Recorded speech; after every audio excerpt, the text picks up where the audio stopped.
అందరికీ నమస్కారం అండి. పల్లె తల్లి ఉత్పత్తులు అనే మన ఈ ఛానల్‌కి స్వాగతం. ఒక్క స్పూన్ మన ఆహారంలో ఉపయోగిస్తే మనలో సహజంగానే శక్తిని, రోగనిరోధక శక్తిని పెంచే బటర్ మిల్క్ మిక్స్ తయారీ విధానం వీడియోలో చూద్దామండి.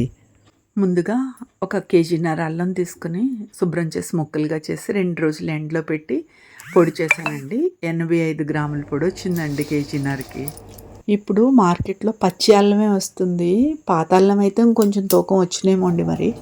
పచ్చిమిరపకాయలు అయితే పావు కేజీ పచ్చిమిరపకాయలు శుభ్రం చేసి ముక్కలుగా చేసి ఎండపెడితే 25 గ్రాములు వచ్చినాయండి ఇవి. ఇంటికి చుట్టాలు వచ్చినప్పుడు ఫంక్షన్స్‌లోనూ దాహం మజ్జిగని ఈ మెటీరియల్స్ అన్నీ పచ్చివి వేసి తయారు చేసేవారు. చాలా బావుంటదండి. కొంచెం కష్టమైన పని. మీ పని సులభం చేయటానికి, సులభంగా శక్తిని మన శరీరానికి అందివ్వటానికి ఈ రెసిపీని తయారు చేస్తుందండి మన సంస్థ. కరివేపాకు, మునగాకు నీడన ఆరబెట్టినా ఎండుతాయి కానీ పచ్చిమిరపకాయ, అల్లం మాత్రం ఖచ్చితంగా మంచి ఎండలోనే 2 రోజులు ఎండబెట్టాలండి లేకపోతే పాడవుతాయి.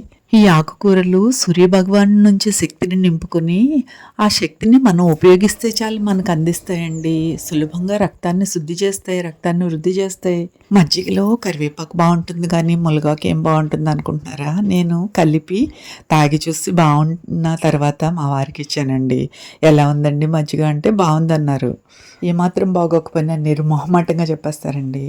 ఇలా హాఫ్ స్పూన్ వేసుకుంటే సరిపోతుందండి. కొంచెం ఘాటు కావాలంటే ఇంకొంచెం పొడి వేసుకోవచ్చు గ్లాస్కి. పెరుగులో ఈ పొడి వేసి కలిపి తర్వాత నీళ్లు కలపండి, లేదంటే పైకి తేలుతుంది. 2 సార్లు కలబోస్తే బాగా కలుస్తుందండి. మీకు ఎవరికైనా ఈ బటర్ మిల్క్ మిక్స్ కావాలనుకుంటే స్క్రీన్ పైన కనిపించే నెంబర్కి వాట్సాప్ ద్వారా మాత్రమే ఆర్డర్ చేసుకోండి. ఈ వీడియోని మజ్జిగ ప్రియులకి షేర్ చేయండి. ఈ వీడియోని ఇప్పటివరకు చూసినందుకు మీకు ధన్యవాదములు. ఉంటానండి. తర్వాత వీడియోలో కలుద్దాం.